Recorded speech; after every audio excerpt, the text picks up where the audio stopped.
अगर तुम मेरे जैसे एक हॉरर जंकी हो तो तुम्हारे दिमाग में भी क्वेश्चन आया होगा कि इस दुनिया का सबसे ताकतवर राक्षस कौन है।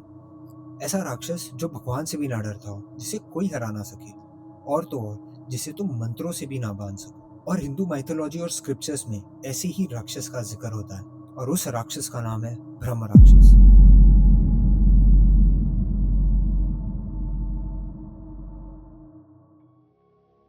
सो तुम सबने कांतारा मूवी तो देखी होगी, और उस मूवी में एक ऐसे ही राक्षस का जिक्र होता है, और वो राक्षस और कोई नहीं, ब्रह्म राक्षस होता है। ब्रह्म राक्षस की ओरिजिन स्टोरी है वो बड़ी इंटरेस्टिंग है, क्योंकि उसमें ऐसा माना जाता है कि एक ब्राह्मण लड़का जिसके पास वेदों का अपार ज्ञान हो, पर उसने इस ज्ञान का गलत इस्तेमाल किया हो अपने फायदे के लिए, और ऐसे पाप के लिए उसको ब्रह्म राक्षस बनने का श्राप दिया जाता है। गरुड़ पुराण ब्रह्म राक्षस बनने को एक तरीके का शराप मानते हैं, क्योंकि वो एक तरीके से उस इंसान के लिए एक अंडरस्टैंडिंग है कि जो तुमने किया है अपने ज्ञान का गलत इस्तेमाल, वो एक पाप है और तुम्हें उसका पश्चाताप करना पड़ेगा ब्रह्म राक्षस बन के। जब भी मैं इस पर्टिकुलर टॉपिक पे रिसर्च कर रहा था, आई केम अक्रॉस दिस स्टोरी, और ये स्टोरी बड़ी इंटरेस्टिंग है, बिकॉज ये स्टोरी वो है देवदत्त नामक एक इंसान की, जो एक गांव में जाता है, और उस गांव में एक बड़ा सा पीपल का पेड़ था, और उस पेड़ की मान्यता ये थी कि उस पेड़ में ब्रह्म राक्षस रहता है। तो पूरा गांव है ना, उस पेड़ को जनरली अवॉइड ही करता था। बट देवदत्त एक बड़ा ही एरोगेंट किस्म का ब्राह्मण था, बिकॉज उसे ऐसा लगता था कि उसके पास इतना ज्ञान है वेदों का कि कोई उसका कुछ नहीं बिगाड़ सकता, और वो ये सोचता है कि एक ब्रह्म राक्षस मेरा क्या ही बिगाड़ सकता है। मेरे पास पूरे वेदों का ज्ञान है, मैं चाहिए तो उसको चुटकियों में हरा सकता हूँ। तो देवदत्त उस पेड़ की तरफ जाता है। जब भी वो उस पेड़ को देखता है तो उसने एक चीज नोटिस करता है कि वो पेड़ का जो ऊपरी हिस्सा है वो पूरा ही सूखा हुआ है, बट जो निचली हिस्सा है वो पूरा हरा भरा है। ऐसा माना जाता है कि ऐसे पेड़ जिसका ऊपर का हिस्सा सूखा हो और नीचे का हिस्सा एकदम हरा भरा हो, वहां पे ब्रह्म राक्षस रहते। बट वो इन सारी चीजों को नजरअंदाज करके बोलता है कि मेरा कोई क्या ही बिगाड़ सकता है। वो जाके उस पेड़ के नीचे सो जाता है।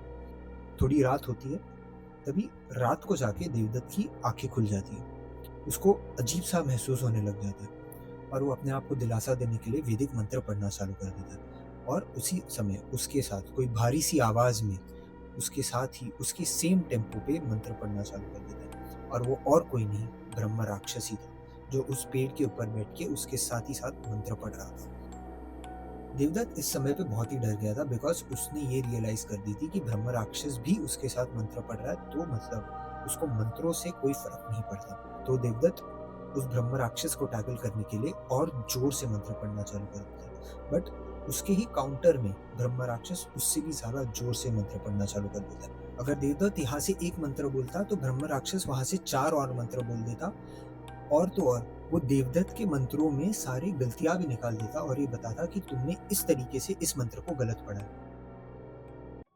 अभी तुम सोच रहे होगे कि ब्रह्म राक्षस देवदत्त के मंत्र उच्चारण में कैसे गलतियां निकाल रहे हैं, क्योंकि ब्रह्म राक्षस एक वेदों का परम ज्ञानी होता है, उसके पास वेदों के सारे ज्ञान होते हैं। वो ब्रह्म राक्षस देवदत्त के कान में कंटिन्यूअसली मंत्र उच्चारण करता रहता, वो देवदत्त को सोने ही नहीं देता, वो उसके साथ कॉन्स्टेंटली एक बैटल में रहता ऑफ मंत्रस, और वो उसको कॉन्स्टेंटली जगाए रखता और बोलता कि मेरे साथ मंत्र उच्चारण करते रहो। और ये जो मंत्रों की प्रतियोगिता थी जो देवदत्त और ब्रह्म राक्षस के बीच में, वो काफी समय तक चलती है। देवदत्त एक मंत्र बोलता तो ब्रह्म राक्षस वहां से 4 मंत्र बोलता, देवदत्त यहाँ से और 4 मंत्र बोलता तो वहां से ब्रह्म राक्षस 16 मंत्र बोलता, और उससे ताकतवर मंत्र बोलता। ये पूरा चीज टोटल 23 दिन तक चलता है, 23 डेज। जब भी देवदत्त ब्रह्म राक्षस से प्रतियोगिता में रहता है, बट वो एक चीज रियलाइज कर देता है कि मैं कितना भी कर लूं, ये ब्रह्म राक्षस को हरा नहीं सकता। देवदत्त ने बहुत कोशिश की थी इस ब्रह्म राक्षस को हराने की, बट वो इस चीज में बहुत बुरी तरीके से नाकामयाब हुआ, क्योंकि ब्रह्म राक्षस के पास जो ज्ञान है वो इस दुनिया से परे है। उसके पास इस दुनिया का सारा ज्ञान है, और उसके ऊपर उसके पास वेदों का सारा ज्ञान है। और जब भी देवदत्त को ये रियलाइज हो जाता है कि वो इस ब्रह्म राक्षस को मंत्र उच्चारण की प्रतियोगिता में हरा नहीं सकता, तो फिर वो जाके ब्रह्म राक्षस से ये पूछता है कि आपको चाहिए क्या मुझसे। तभी ब्रह्म राक्षस ये बोलते कि मुझे सिर्फ और सिर्फ तुम्हारे घमंड को तोड़ना था। और उसी समय देवदत्त उनके सामने हाथ जोड़ के माफी मांगता, जिसके बाद ब्रह्म राक्षस उसे छोड़ देता है। तुम में से बहुत सारे लोगों को यही लगता होगा कि ब्रह्म राक्षस एक बुरा राक्षस है और वो लोगों को सिर्फ और सिर्फ परेशान करने आ रहा है। But reality of the fact is ब्रह्म राक्षस को नॉर्मली इंसानों से कोई प्रॉब्लम नहीं होती। ब्रह्म राक्षस सिर्फ तभी एक इंसान को तंग करेगा जब भी या तो वो उसके एरिया में आके कुछ डिस्टर्बेंस क्रिएट कर रहा है या तो उसने धर्म का उल्लंघन किया। ऐसा अपार ज्ञान और ऐसा राक्षसी प्रकृति अगर दोनों साथ में आ जाए तो एक बहुत खतरनाक राक्षस बनता है। इसके लिए ऐसा माना जाता है कि ब्रह्म राक्षस को कोई काबू में नहीं कर सकता, कोई उसे मंत्र से बांध नहीं सकता। अगर तुम्हारे पीछे कभी ब्रह्म राक्षस लग जाता है तो सिर्फ और सिर्फ तुम्हें एक ही जन बचा सकता है और वो है भगवान। भगवान के अलावा ब्रह्म राक्षस का क्रोध, ब्रह्म राक्षस के ज्ञान का तोड़ किसी के पास नहीं है।